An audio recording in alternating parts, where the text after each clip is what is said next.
মধ্যবিত্ত পরিবারে অনেকদিন পর ইলিশ মাছ হয়েছে।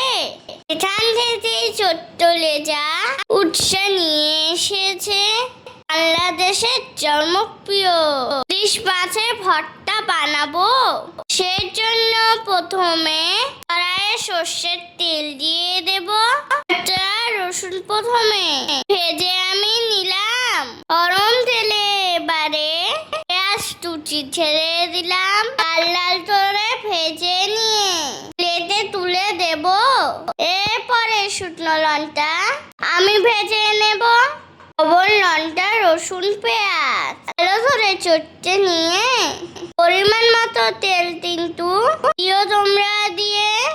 এরপরে ভালো করে সবকিছু একসাথে মাখিয়ে নেব। বন্ধুদের এইভাবে ভালোবাসা দেব। গরম ভাতে যদি একটা রেসিপি থাকে